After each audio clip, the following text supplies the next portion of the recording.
Welcome to the newest episode of the LS Podcast, Living and Selling Montreal. Montreal is known to be a festival city. Traditionally, it starts in the summer. They close Saint Laurent. Quartier des Spectacles is closed to cars as well. There's a ton of free shows. That rolls in to Osheaga, Lasso Festival, Il Sonic. But there's one festival that really changed Old Montreal in the winter. Brings people together in its darkest time. Igloo Festival could be minus 20 degrees outside, but people get together, dance to electronic music, some household names in the business.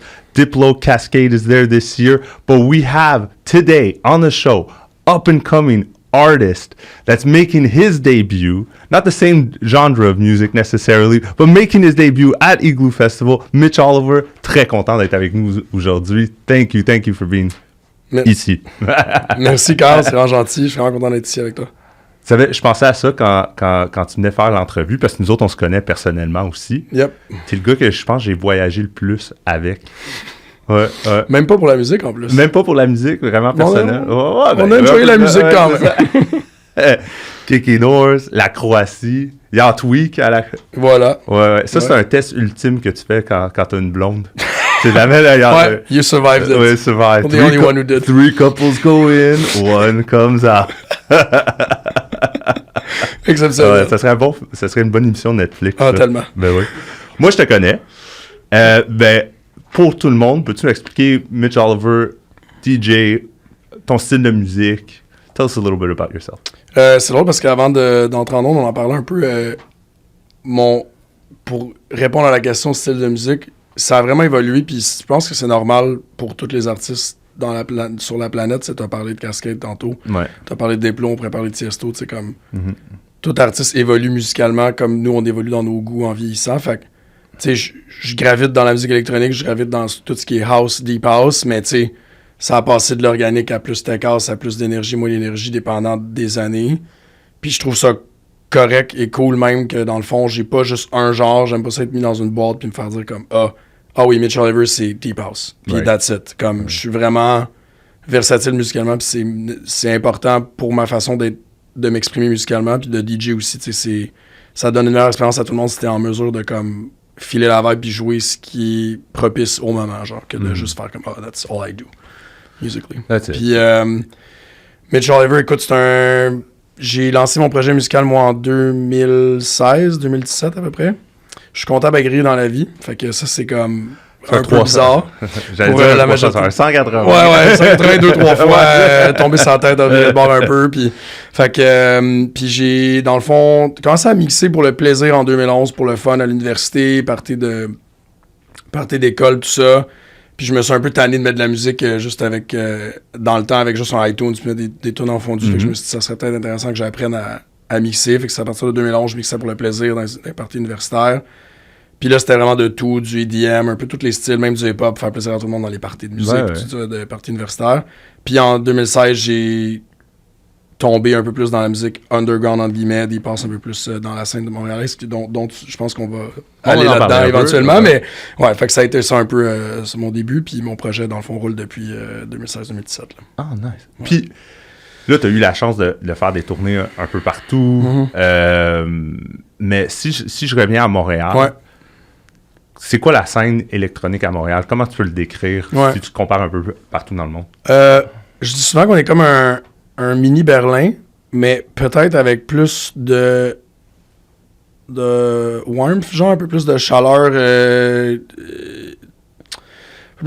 des pays, tu sais, comme Italie, Espagne et compagnie en termes d'énergie. Je suis allé en Argentine récemment, puis je trouve que c'est un blend entre genre Berlin et l'Argentine, parce que Montréal, ce qui est Berlin, je pense, c'est leur connaissance de la musique électronique en musique underground. On a la chance d'avoir ça roule. Ouais, c'est ça. On a la chance d'avoir des institutions comme le Stéréo, qui est un des seuls after hours en Amérique du Nord qui roule encore, puis avoir des places que les gens à l'international reviennent pour jouer de la musique underground, puis que la crowd connaît vraiment bien la musique, puis est extrêmement éduquée, puis on a probablement même trop d'offres pour la demande. Fait que c'est exceptionnel en tant que Montréalais, parce que il y a tout le temps un bon show de musique en quelque part à tous les fins de semaine. Puis il y en a même des fois 8 la même soirée, un peu dans le même son. Fait que vraiment un panoplie d'options. Puis la culture un peu plus comme chaleureuse parce qu'on est du monde, c'est intense, bouillant et tout ça. C'est un peu moins dark là, que Berlin, peut-être dans le stéréotype dark techno clubs Berlin. Le monde porte pas juste du noir. Non, exact. C'est plus vibrant que ça. Exact. Ok, je comprends. L'aspect un peu flair de Montréal. Ouais, exact. Ah, très cool. Ouais. Puis là, t'habites à Montréal. Mm-hmm. Est-ce que, comme, le quartier que t'habites t'inspire? C'est comme, qu'est-ce qui t'amène à habiter où que t'habites? Puis pourquoi? Puis ça joue-tu un impact un peu sur ta musique? Ben, d'habiter à Montréal en général, oui, ça a eu un impact parce que j'ai été inspiré par des artistes montréalais au début qui m'ont comme intéressé à ce son-là. Tu sais, au début, j'avais entre autres Cora qui fait vraiment bien à Montréal maintenant, puis il y avait une résidence au Velvet dans le Vieux-Port. Mm-hmm. Puis c'est là que j'ai commencé d'ailleurs à avoir ma première résidence, puis mon premier comme club établi en musique underground où je jouais plus fréquemment. J'ai vraiment été inspiré par sa musique, puis c'était le fun d'avoir plein de Montréalais qui faisaient comme de la musique dans ce genre-là quand ça a commencé un peu plus la musique de Burning Man, Tulum et tout ça, genre l'espèce d'évolution du Deep House de ces années-là. Puis moi, j'habite tout près du marché Atwater dans Petite Bourgogne, puis j'aimais être proche du Vieux-Port pour comme y aller dans les bars ou d'être proche du Village Gay aussi où il y a le stéréo et tous ces bars-là, mais qui sont à comme 15-20 minutes de chez moi, fait que je peux y aller m'inspirer quand je veux, mais je suis capable d'être dans un endroit quand même vraiment tranquille puis paisible au besoin quand je veux me retirer de l'intensité. Parce que c'est très intense, fait que je serais pas capable d'être dans le heart of downtown en allant dans ces affaires-là. C'est vraiment cool d'avoir l'espèce de dualité de comme party hard, puis après ça, t'as comme un endroit où tu peux être relax, mais t'es quand même prêt pour t'y inspirer tout le temps au lieu d'être comme à 3 heures puis perdre un peu le vibe. Là. Je suis entièrement... Je comprends à 100%. J'habitais dans le quartier Cité Multimédia. C'est pas dans le Vieux-Montréal. C'est comme le parfait juste milieu que tu dis, OK, mais j'étais à 5 minutes où si je veux sortir, mais au moins à être à la paix à la maison.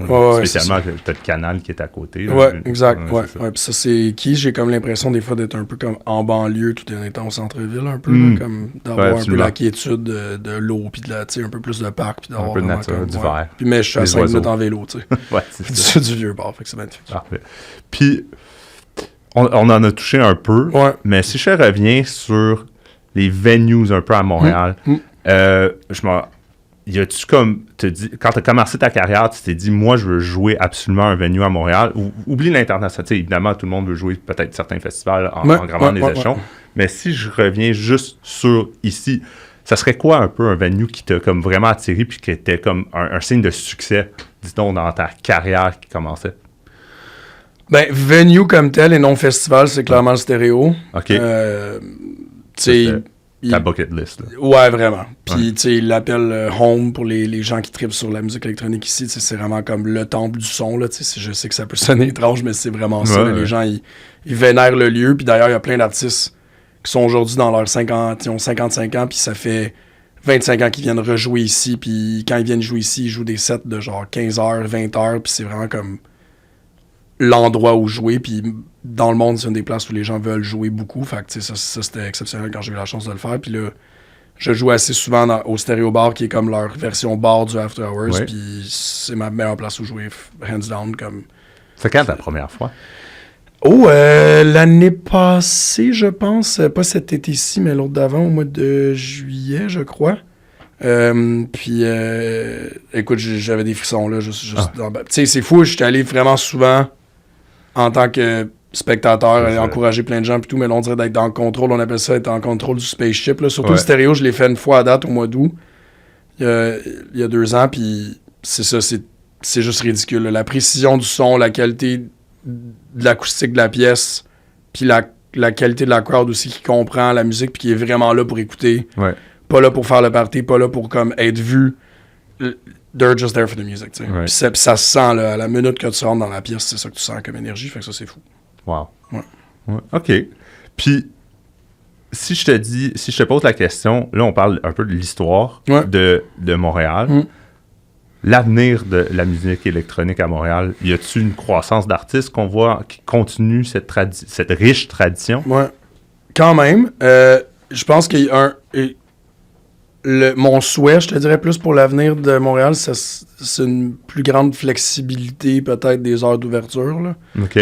Des bars en général, parce que tu sais, on est quand même connu comme une métropole vraiment comme vibrante à la Miami, New York, LA et compagnie, puis là, soudainement, nos bars, ils ferment à 3h du matin, bing bang, tout le monde sort, puis tu sais, puis c'est pas la réalité dans les villes où il y a vraiment des grandes cultures de musique, puis des grandes cultures un peu plus des arts en général. Fait que ça, je pense que ça aiderait. Puis je sais qu'il y a eu beaucoup de mouvements là-dessus, puis on fait beaucoup de tests récemment qui sont bien passés, fait que ça, je trouve ça quand même vraiment intéressant. Puis ça permet peut-être à plus de gens d'explorer de façon différente, puis il y a plus d'institutions qui sont focus sur la musique, de rester ouvert plus longtemps, puis de survivre, parce que c'est pas évident, parce que c'est des gens, tu sais, ils sortent pas pour aller consommer de l'alcool nécessairement, non, ils sortent pour aller danser, fait que tu sais, s'ils prennent 3 bières, puis ils dansent pendant 8 heures, c'est difficile d'être rentable. Mais en termes d'artistes, on a plein d'artistes internationaux de Montréal qui ont vraiment explosé récemment, puis c'est le fun parce qu'il y a de plein de styles de musique différents. Fait que moi, y a-t-il une communauté avec ces artistes? Quand même, peut-être pas assez, mais ça, je pense que c'est un défaut dans toute ville en musique. Des fois, surtout aujourd'hui, on est comme on a une communauté connectée dans le même son, disons, dans ce que moi je fais ou dans mon univers proche musicalement, les collaborateurs avec qui j'ai eu à l'international ou les gens qui ont sorti de la musique sur les mêmes labels que moi. On se parle full en ligne, mais localement, finalement, on oublie que, hey, comme j'habite à comme 10 minutes d'un gars qui fait de la musique exceptionnelle, puis je suis jamais allé prendre un café avec, je devrais donc. Mm-hmm. Fait qu'il y a certaines communautés, mais je trouve peut-être qu'on devrait faire l'effort puis moi-même en premier, d'aller vers ces gens-là, puis de juste comme s'aider, puis se connecter, puis se parler plus pour ça. Ouais. Mais je pense que c'est une question de société aussi. Là. Je pense qu'on vit dans une société, même dans le courtage immobilier, complètement différent de qu'est-ce que tu fais. Mais même, j'ai des excellents collaborateurs, puis quand on travaille un dossier ensemble, c'est super, mais là, on se voit jamais à l'extérieur d'une transaction ou comme dire hey, comment je peux aider ta business. Je pense que tout le monde est des fois... faut sortir un peu de la zone de confort. Peut-être que t'aurais dû, puis tu fais comme, hey, je l'avais appelé avant, ce gars-là, il m'aurait peut-être tellement aidé pour telle affaire. Exactement, ou comme... genre la phrase clé qui aurait... C'est vraiment bien dit, bien pensé. Va prendre un café avec un DJ. Non, mais pour vrai, c'était sur un de mes listes de comme, essayer une fois semaine ou une fois par mois de me dire comme, je vais juste reach out à quelqu'un qui up and coming ici ou qui a plus d'expérience que moi ou moins, peu importe, puis d'apprendre parce que ça a été vraiment bénéfique pour moi aussi de faire la même chose avec... Quand j'ai eu ma porte, elle était ouverte. Ça l'ouvre des gigs, c'est un sport de contact. Oui, vraiment. C'est ça. Bien sûr. Mais je voulais parler, on va en finir avec comment peut-être aller acheter des billets, mais Igloo Fest, je parlais dans l'intro, quand même gros festival. Ouais. Comment ça s'est passé? Comment tu as eu l'appel? Excité pour le set? Explique-moi un peu écoute, ben tu sais, j'ai le Igloo Fest, c'est le même promoteur que Picnic, évidemment. Fait que, ils me connaissent depuis quand même plusieurs années. J'ai joué au Picnic électronique 2 étés en ligne, donc 2021 et 2022. Puis j'ai joué pour Avec Courage quelques fois pour d'autres spectacles. Fait qu'ils m'ont envoyé un courriel. En fait, c'est arrivé genre au mois de septembre. J'ai eu un courriel random, genre « Are you interested? » Puis j'étais comme « Well, of course. » Puis c'est sûr que c'est un rêve de, tu sais, comme tu as parlé tantôt, tu sais, à Montréal. Igloo Fest, c'est vraiment unique sur la planète. Là. Je veux dire, les gens, ils écrivent des articles, puis les gens, ils sont comme, comment ils font pour aller danser à moins 20 degrés? Puis, c'est là où tu vois, genre, la force de, comme, l'énergie, résilience des Montréalais, là, de faire comme, ben oui, neige, fait frette, mais on aime la musique, on sort, on y va, puis on s'habille, puis on de village des valeurs avec toutes les kits. Ouais, puis ils sont très contents, eux autres. Mais non, je trouve ça exceptionnel, puis tu sais, j'étais vraiment excité de le faire, puis Main Stage, en plus, écoute, cette année, en plus, il y a de l'air gigantesque, le Main Stage, fait que ça va être vraiment exceptionnel, puis... Non, c'est vraiment cool. Comme je peux pas, j'ai même pas de mots là. J'étais juste comme, ok, ça va être absolument légendaire. Puis je suis vraiment excité là. La date du gig. 10 février. 10 février. C'est le closing weekend. Closing weekend, dernier soir. Fait que j'ouvre le main stage 7h30 à 9h le soir. Dans le fond, puis celle qui close, c'est Miss Monique. Fait que ça va être vraiment un énorme show. Là. C'est comme sold out, je pense déjà, ou presque. Là. Je pense que c'est comme dans les derniers billets. Là. Donc, je suis vraiment excité pour ça. Ah, amazing. Mais, très cool. Mais s'il y a encore des billets disponibles à la diffusion du podcast, comment que le monde peut aller? igloofest.ca ou igloofest.ca. Exact. Puis sur mon Instagram aussi, là, sur Mitch Oliver DJ. En fait, juste Mitch Oliver, vous allez trouver Mitch Oliver, c'est pour les sessions. Okay. Puis toutes mes shows sont là-dessus. Ouais. Très cool. Rapid Fire. Dernière fois qu'on revient sur Montréal, on pose la question à tous nos invités sur le podcast. Première question. Restaurant favori à Montréal? Ça, c'est vraiment pas une question gentille parce qu'il y en a vraiment trop. Mais pour narrow ça down, je me suis dit, je vais en prendre un dans mon quartier, genre 5 minute walk, même pas. Le Mignon. OK, oui. Puis c'est facile de répondre, c'est quoi leur repas préféré, parce que sûrement que ça va être une de tes questions. Mon repas préféré là-bas, ben, ils en ont juste un, c'est le steak frites. Fait que c'est simple. Ben, t'as gardé ils font le steak frites, puis il est exceptionnel. Le vibe est beau, c'est magnifique, j'adore cet endroit-là. Tant qu'à faire quelque chose, fallait comme il faut. Puis Ouais, tu peux survivre avec one thing. c'est ça. Ouais, c'est Une ça. carte avec trop d'items, souvent, c'est parce que t'es correct dans tout, pas bon dans rien. On parlait de festival, on parlait que tu joues un festival. S'il y en a un à Montréal à pas manquer, ton festival favori qui vient chaque année à Montréal? Ah, Igloo Fest. Igloo Fest à 100%? Ah ouais, OK. Ben, OK, regarde, close call avec Picnic, là, clairement, Ok. mais je pense qu'il y a quelque chose de plus différent et unique à Igloo Fest qu'un pique-nique partout ailleurs dans le monde, dans le sens que c'est open air, c'est exceptionnel. Ouais. Close second, clairement, avec la vue et tout, puis l'historique. Mais tu sais, Igloo est trop unique dans ma tête. Ouais. Puis il faut que tu danses pour rester au show. Ouais, t'as pas le choix. La crowd est comme... On dirait qu'il y a comme... Et parce que tout le monde a une énergie de costume, puis de... En partant, c'est comme un gros party d'Halloween. Là. On dirait que les gens ils ont une énergie, genre, de fou quand ils arrivent là-bas. Fait que ouais, c'est exceptionnel. Excellent. Expérience mémorable à Montréal.